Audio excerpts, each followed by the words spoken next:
Neste trabalho, vamos falar sobre a fragilidade do idoso no Brasil. Sob a orientação da professora Lidiane Camilo, o grupo é composto por Letícia Celestino, Letícia Tanuri, Pedro Henrique Eugênio, Vanusa Regina Lumes e Vitor Hugo Andrade. Nosso trabalho consistirá na delimitação do problema, formulação da pergunta a ser trabalhada, compreensão do problema e conhecimento sobre como as políticas de saúde respondem a ele, reflexões do grupo, elaboração de propostas e levantamento de novas perguntas. Para começar, algumas contextualizações sobre o assunto são importantes para a melhor compreensão do problema. Nesse sentido, a assistência em saúde no Brasil, embora tenha avançado, ainda lida com problemas importantes, dentre eles algumas dimensões da saúde do idoso, como a fragilidade. E se vamos abordar um pouco sobre o idoso, qual seria sua definição? Na legislação brasileira, é considerada idosa a pessoa que tenha 60 anos ou mais de idade, comprovados por um documento oficial com foto. Apesar de o envelhecimento ser universal, dinâmico e progressivo, alguns de seus aspectos são desafiadores e demandam melhor compreensão. Um deles é a classificação de idoso frágil, que se aplica às pessoas com 60 anos ou mais, com declínio funcional estabelecido e incapacidade de gerenciar sua vida, devido a incapacidades únicas ou múltiplas e grau variado de dependência para atividades de vida diária instrumentais e básicas. A importância desse assunto se justifica pela demografia atual e previsões futuras. No censo de 2010, a população idosa era de 21 milhões de pessoas, correspondendo a quase 11% da população total. Nas projeções, acredita-se que em 2060 a população idosa seja de 73 milhões, correspondendo a 32% da população. Mas com esse cenário de saúde atual, como fica a projeção de saúde para essa crescente população idosa nas próximas décadas? O ato de envelhecer está necessariamente vinculado ao adoecimento e fragilização? O envelhecimento é um processo heterogêneo e multidimensional, tanto coletiva quanto individualmente, associado não apenas à demografia, mas também aos determinantes sociais, estruturais e intermediários de saúde. O aumento da expectativa de vida, por exemplo, não ocorre de forma igualitária, sendo influenciado pela desigualdade social, diversidade das instituições e por componentes biológicos, psicológicos, socioeconômicos e culturais que direcionam o perfil de saúde da população. Logo, dois conceitos relacionados, mas diferentes, precisam ser definidos. Você sabe o que significam senescência e senilidade? A senescência abrange as alterações produzidas no organismo de um ser vivo decorrentes de processos fisiológicos que não caracterizam doenças e são comuns a todos os elementos da mesma espécie, com variações biológicas. Exemplos são o embranquecimento dos cabelos, a perda de flexibilidade da pele e o aparecimento de rugas. Já a senilidade engloba condições que acometem o indivíduo no decorrer da vida, baseadas em mecanismos fisiopatológicos, comprometendo a qualidade de vida das pessoas, mas não são comuns a todos de uma mesma faixa etária. Desse modo, do ponto de vista de saúde pública e individual, é necessário planejamento para que o sistema de saúde seja capaz de reconhecer e lidar com a senilidade. Voltando à fragilidade, percebe-se que ela não é uma consequência do envelhecimento normal, mas uma síndrome clínica caracterizada pela diminuição da reserva energética e pela resistência reduzida aos estressores, que resulta do comprometimento e declínio cumulativo dos sistemas fisiológicos, determinando maior vulnerabilidade e riscos em saúde, como mortalidade, iatrogenia, quedas e outros acometimentos funcionais. As implicações da fragilidade não se restringem ao idoso, mas também envolvem a família e a sociedade. Assim, identificar o idoso frágil se torna estratégico não só na geriatria, mas no sistema de saúde como um todo.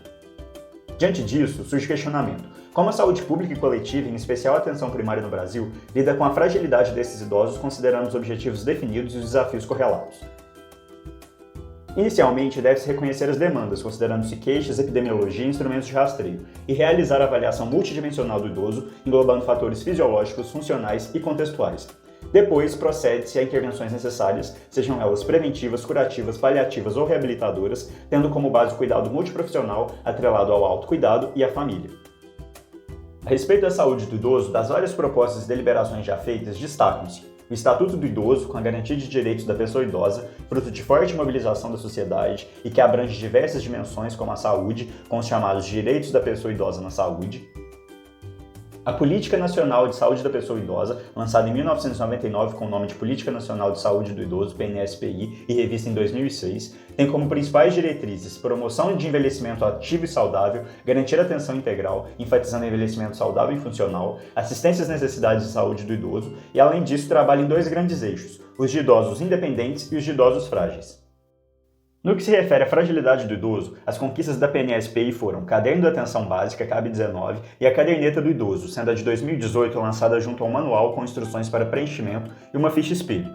Seu objetivo é qualificar a atenção às pessoas idosas no SUS, identificar necessidades de saúde, oferecer orientações de autocuidado e identificar vulnerabilidades por meio do protocolo de identificação de idosos vulneráveis.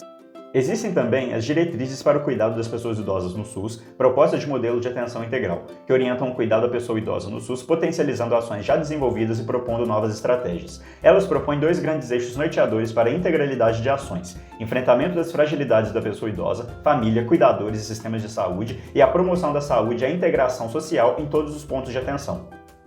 Também dispõe sobre a integração de alguns pontos de atenção especializada à rede de cuidados às pessoas idosas, especialmente às frágeis, como centros de especialidades odontológicas, de reabilitação, de atenção psicossocial, serviços de acolhimento institucional como as casas lar e as instituições de longa permanência.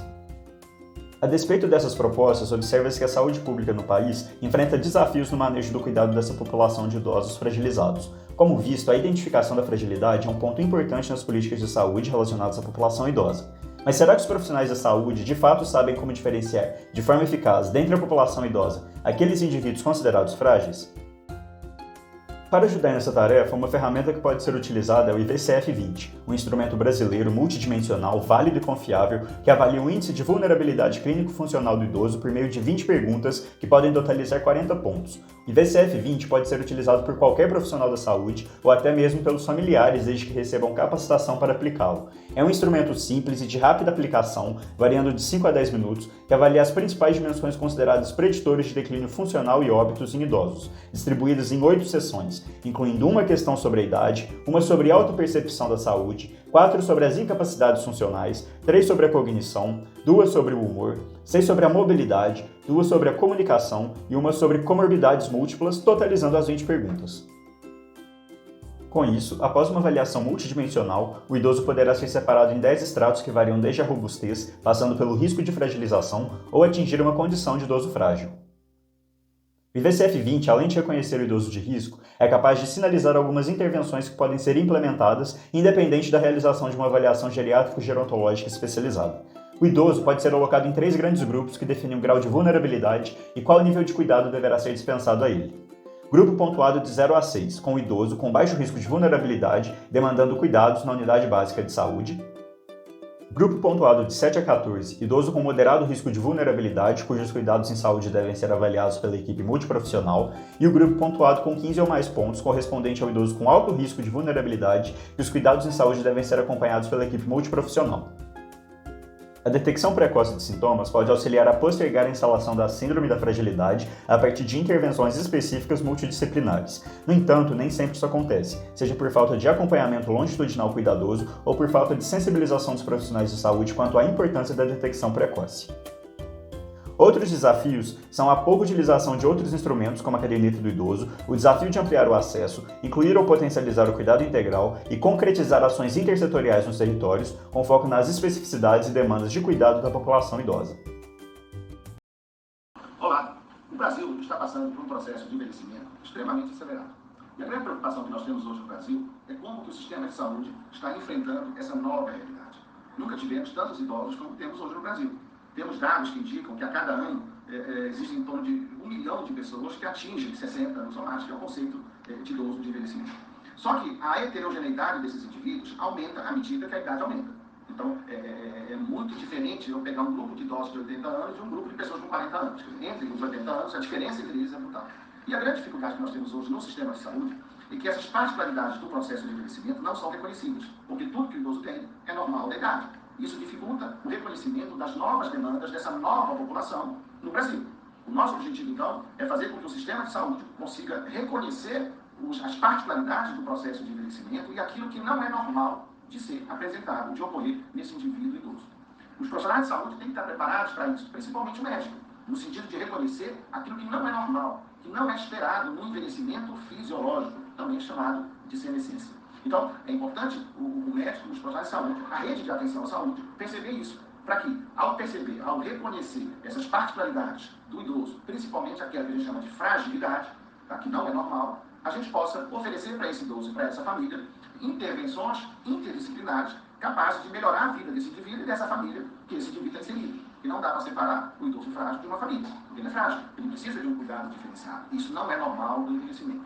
Então, hoje, nós, aqui na UFMG, no Núcleo de Geriatria e Gerontologia da UFMG, no Conselho Nacional de Secretários de Saúde, onde nós temos um papel de consultor na área de saúde do idoso, estamos criando diversas políticas públicas voltadas para que o sistema de saúde possa reconhecer e oferecer para o idoso a melhor experiência do cuidado, melhorando os indicadores de saúde dessa população e permitindo que as pessoas vivam mais tempo e melhor. O grande objetivo nosso não é acrescentar anos à vida, mas sim vida aos anos. E eu convido você a ingressar nesse exército de novos profissionais de saúde preparados para entender o que é o processo de envelhecimento e como ajudar esses idosos e suas famílias. Diante de todos os desafios apresentados, levantamos algumas propostas, como ampliar a avaliação da condição de acesso dos idosos aos serviços de saúde e identificação de potencial fragilidade via agentes comunitários de saúde, tendo em vista que seu papel no reconhecimento dos possíveis sinais referentes à fragilidade é fundamental, dada sua constante presença na comunidade e contato frequente com a população. Promover bonificações às equipes de saúde que comprovem o acompanhamento longitudinal eficaz dos idosos adscritos em seu território, especialmente os frágeis. Criar uma rede de apoio aos idosos com fragilidade familiar, composta, por exemplo, por vizinhos, porteiros, comerciantes, ou seja, pessoas dos ambientes habitualmente frequentados pelo idoso. Uso de geoprocessamento como auxílio para análise da distribuição espacial da fragilidade nos idosos, identificando áreas com maior demanda. E ampliar o conhecimento de profissionais de saúde generalistas sobre saúde do idoso, especialmente sobre identificação de idosos frágeis, por meio de cursos de capacitação nas UBSs e nas instituições médicas de ensino, tal como tem sido proposto pelo Núcleo de Geriatria e Gerontologia da UFMG. Portanto, conclui-se que o alcance da longevidade é considerado por muitas sociedades uma grande conquista, mas traz desafios para os próprios idosos, familiares, cuidadores, profissionais de saúde, sociedade e instituições governamentais, especialmente no contexto brasileiro de desigualdades. Logo, são importantes ações que previnam o agravo de doenças crônicas e que estimulem o envelhecimento ativo, saudável e funcional ao maior número de pessoas, bem como que seja dada atenção especial às pessoas idosas já fragilizadas. Apesar das deliberações feitas, no entanto, observa-se ainda uma insuficiente cobertura e aplicação dos mecanismos de detecção do risco de fragilidade. Fica então a reflexão: o que mais pode ser feito em prol do idoso frágil, considerando o atual cenário do sistema de saúde brasileiro?